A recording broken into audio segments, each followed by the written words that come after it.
Memang menurut hukum itu berhak untuk menyusui ya. Anak itu berhak mendapatkan wali ibunya ya? ASI eksklusif namanya ya. Anak itu berhak mendapatkan ASI eksklusif dan seorang ibu juga berhak untuk menyusui dan berkewajiban malah memberikan ASI buat anaknya. Barang siapa yang menghalang-halangi orang untuk bisa menyusui anak, di mana anak itu masih umurnya 6 bulan, itu diancam pidana 1 tahun itu. Artinya apapun permasalahan dari suami. Nah, jadi menurut saya nggak kuasa hukum ya, saya tidak mempersoalkan apa yang terjadi di antara mereka. Tapi kalau berbicara secara hukum bahwa apapun seharusnya anak itu harus diberikan kesempatan untuk mendapatkan ASI eksklusif. Itu merupakan prinsip dasar itu saja. Jadi gimana? Berarti memang seharusnya hak asuh itu juga pun ke ibu saya. Belum tentu. Soal hak asuh itu bisa pengadilan menentukan. Ya, itu hak soal asuh nanti. Tetapi seorang bayi yang umurnya belum 6 bulan wajib mendapatkan ASI eksklusif. Bahkan kalau ibunya nggak ada, itu pemerintah harus kasih donor untuk ASI. Jadi karena apa? Kalau dia nggak dapat ASI selama 6 bulan, bayi itu bisa stunting. Stunting bisa tidak sehat gitu loh. Jadi kewajiban pemerintah untuk memberikan ASI kepada anak itu. Ya, dalam hal ini kan ibunya ada di sini kan, karena ada ibunya, kewajiban ibunya memberikan ASI dan anak itu punya hak untuk itu. Nah, barang siapa yang menghalang-halangi itu bisa diancam pidana. Yang penting bahwa saya lihat itu ya, ada hubungan suami istri nih. Dia warga negara Jepang dan warga negara Singapura. Tapi diduga akibat ada perempuan lain, maka hatinya berubah kepada istrinya. Ini yang saya bilang tidak boleh. Jadi itulah tantangan. Itu makanya dalam perkawinan itu bersumpah dia tidak tergoda kepada wanita lain atau pria lain, tetapi betul-betul dia mencintai pasangannya, suaminya atau istrinya seutuh hidupnya sampai maut memisahkan mereka. Tetapi begini, apabila ada artis dangdut yang menggoda langsung begitu, ya itulah tantangan daripada perkawinan itu sendiri. Bang, berbicara dari penyanyi dangdut itu posisinya apa bang? Bersalah atau tidak bang dari kacamata hukum? Kalau dari sudut mata kaca pada sudut hukum ya, ya jelas bersalah. Karena penyanyi dangdut ini kan diduga menggoda pria itu sehingga akibat godaannya itu sampai rumah tangga yang warga negara Korea yang perempuan dengan warga Singapura itu terancam berbahaya gitu loh. Artinya itulah badai yang sangat besar.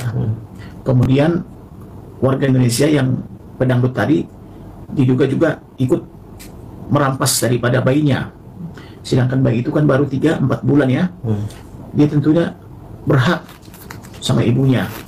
Tidak sewajarnya dia dipisah atau dirampas kehidupannya oleh artis dangdut tadi. Sementara dia adalah bayi, terutama yang masih 3-4 bulan. Jadi 2 orang bayi itu, katakanlah satu yang masih bayi ya, termasuk juga kakaknya itu, dia berhak mendapatkan kasih sayang dari ayah dan ibunya. Tapi dengan adanya artis itu tadi, artis dangdut itu menjadi terancam kehidupan rumah tangga dan kebahagiaan daripada suami istri dan anak-anaknya itu. Nah, pihak perempuan gimana bang? Kalau ada yang membackingi tentang masalah hidup kemanusiaan, ini namanya manusia yang tidak beradab. Mau siapapun di belakang dia, saya anggap manusia tidak beradab. Karena ini masalah kehidupan manusia. AMI BNG sangat berkepentingan dengan sangat sah untuk memiliki hak asuh. Kenapa saya katakan sangat sah? Karena seluruh anak-anaknya ini masih di bawah pengampuan gitu loh. Ada hukumnya, di bawah pengampuan itu di bawah hak asuh ibu kandung. Tidak bisa diberikan kepada orang lain. Apalagi ada beberapa bulan masih membutuhkan ASI murni daripada seorang ibu. Kok tega-teganya dipisahkan dari ibu kandungnya, apapun statusnya. Sedangkan terganggu jiwanya saja di RSJ, pada saat dia dikasih ASI loh sama ibunya tuh. Jadi kalau ada yang membacking ataupun ada yang berada di belakang ini, saya anggap manusia tidak beradab. Saya berani ngomong ini. Manusia tidak beradab, manusia yang tidak manusiawi. Kok tega-teganya memisahkan hubungan antara ibu kandung dengan anak kandungnya sendiri. Tanpa diminta pun, atau memberikan dari suaminya. Memang itu di bawah hak kuasa ibu kandungnya. Kan saya katakan tadi, di bawah pengampuan itu siapapun tidak bisa untuk mendegradasi. Kita laki-laki ini tidak punya hak untuk mengolah hak asuh terhadap anak-anak yang di bawah umur. Apalagi ibunya sudah jelas-jelas bisa kok melakukan pelaporan ke Polda Metro Jaya. Berarti normal dong orangnya. Saya perhatikan juga pada saat dia menangis terseduh-seduh pada saat anaknya diambil, berarti dia kan punya rasa keibuannya tinggi dong. Jadi nggak diminta pun dia punya hak itu. Jadi tidak serta-merta dengan memberikan hak pada kamu terus selesai masalah, nggak segampang itu. Hukum tetap berjalan. Peristiwa pidana itu sudah terjadi. Ingat ya, peristiwa pidana sudah terjadi pada saat menculik anak-anak daripada ibu kandungnya. Jadi peristiwa pidana ini harus dibuktikan secara hukum. Kecuali nanti bahwa terjadinya retroaktif justice, itu saya katakan ya. Perdamaian kedua belah pihak disetujui kedua belah pihak, itu lain ceritanya. Sepanjang ini tidak merugikan orang lain, itu namanya retroaktif justice, bisa diselesaikan.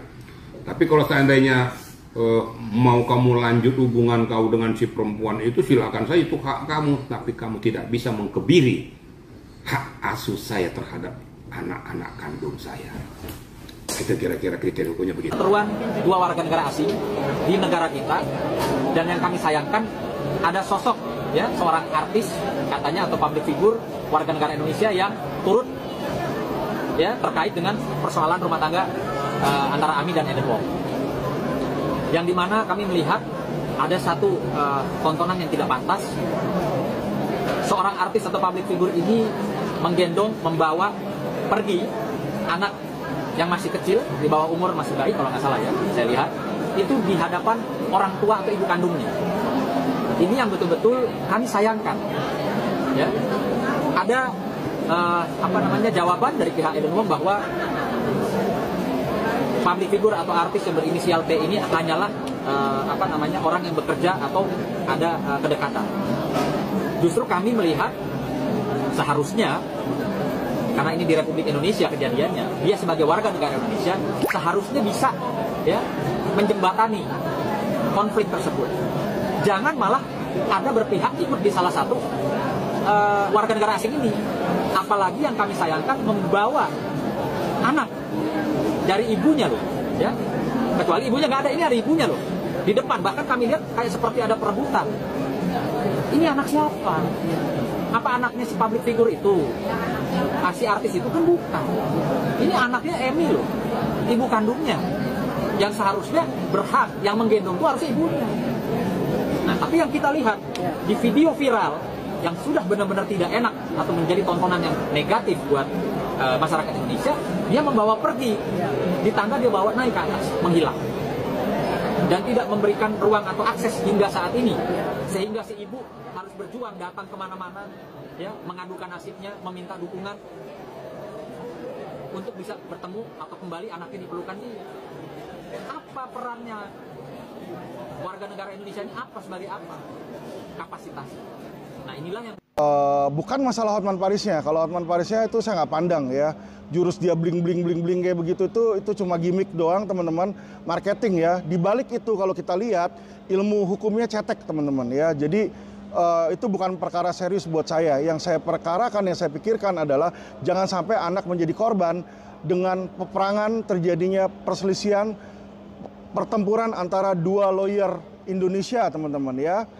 Terima kasih teman-teman, salam cerdas hukum.